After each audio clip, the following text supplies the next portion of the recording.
Well, glad to be back in Jersey, man. Just coming from Florida, man.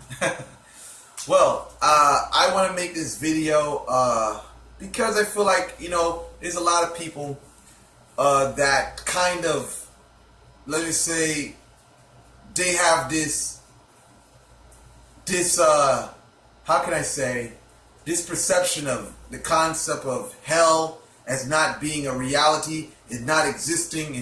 They look at it as in a symbolic sense, because I have to talk about this, because when you're talking about working with the intranquil spirit or whatever, Anima Sola, it is something that you have to take into consideration.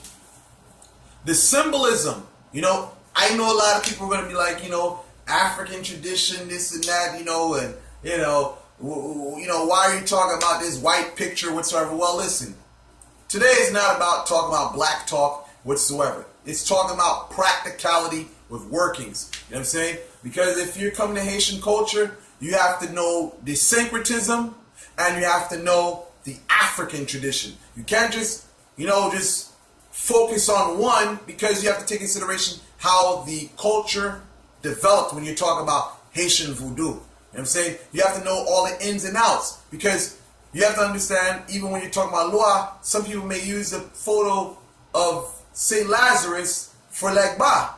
So to be complete, you have to know the tradition of how it became and the tradition of how it is served, as well as the orthodox stance of the tradition as well, which is resorting to your veves, things of that nature. You know what I mean? Because these are two different rituals. You know what I mean? So today, I want to talk about Anima Sola. Not Marinette, but Anima Sola and Hellfire. A lot of people say hell does not exist. Well, let me explain something to you. That depiction of Anima Sola, I'm talking as a person that practices. People know I don't deal with the bullshit. When you look at that picture of Anima Sola, you see a lady in a purgatory. And you got fire behind her, and she has prison cells, things of that nature. Now, this artwork is a gateway, as many photos are a gateway to realities. Let me give you an example. Legba, the photo we use from outside of Veve, is Saint Lazarus. That depiction has a male, there's a male with wounds on his body, and he has dogs. Now, let me give you an example of what happened to me once. I remember one day, I forgot, I was using the photo, the Catholic representation, right? And one day I was actually out. I forgot to feed the spirit, things of that nature. I leave my house, a dog runs up and tries to attack me. And it wasn't until I reflected and went back downstairs and looked at the photo, that dog that attacked me looked just like the dog in the photo. So there's a reality behind artwork which the common mind doesn't, the Western mind, doesn't understand. These things are gateways. Now, getting back to Anima Sola. Anima Sola is a lady depicted in a purgatory being set on fire. Haitians in voodoo, we associate that with Marinette. They say Marinette was burnt alive, things of that nature. So, when you look at the symbolism, you have this fire. Now, a person say that symbolism is not real. Now, I remember I tried to work with that particular spirit from that photo. I did what I need to do, and I did it wrong. So the next night, I let the work sit for whatever, for God knows how long. And that same night, I go to sleep. I find myself in a place made of fucking acid. Not hellfire, but acid. Everything is like, you can just see the fumes from the ground.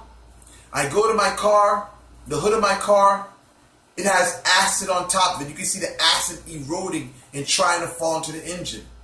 Now, I wake up being wise. See, if I was thinking like the Western mind, I would be on some, well, it's just a dream. No, but in my culture, we know that is an omen of something bad to come. So I went and took the work apart because I knew if I left it, something would have happened to my car. So when I tie this together with talking about Anima Sola and, hellfire, things of that nature, it is a place. So when you're working with Anima Sola, you're calling a force from that dimension to work for you on a physical plane. When you contact this spirit here, this spirit, it doesn't do pleasant things. It brings woe unto people.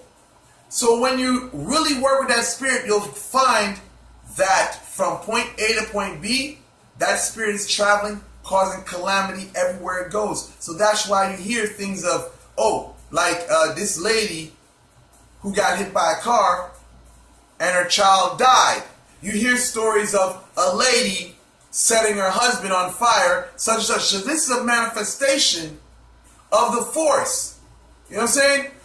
When you deal with Anima Sola, you are dealing with a force that is very rogue and destructive. You know what I'm saying? People petition forces of this nature for love, but when you realize when working with these spirits, when the person comes back to you, they're broken down. They're broken down. Tragedy, calamities have happened in their life. You know what I'm saying? So when we're talking about the Anima Sola, we're talking about a very rogue spirit, and the reality that she comes from is what it is. So when people start talking about, you get into this Bible talk, no. There's some things that are very crucial and important with the Bible. You don't take everything for face value. Of course, we was taught a rogue tradition from the Bible. We were taught to look at it face value. No. There's certain key things in the Bible. Like they say, don't throw the baby out with the bathwater. Because the Bible has some jewels in there. A lot of jewels, especially when working with certain forces. What you hear? In the Old Testament, you had Jehovah striking motherfuckers down for making bad offerings. That's the same thing when you're dealing with a law. You know what I mean? The thing is, what these children, these Jews were doing back then is the same thing we do in voodoo today. You know what I mean? They work with Elohim that had many manifestations. You had Yahweh Elohim, Yahweh Rapaka, Yahweh Tabiyov. You had Yahweh, Yahweh Sabaoth. You know what I'm saying? So you had all types of manifestations of the same Elohim. And Elohim is no different from the wording of Loi in Haitian voodoo. Every culture calls these forces different things. India, maybe Devi. You know what I'm saying?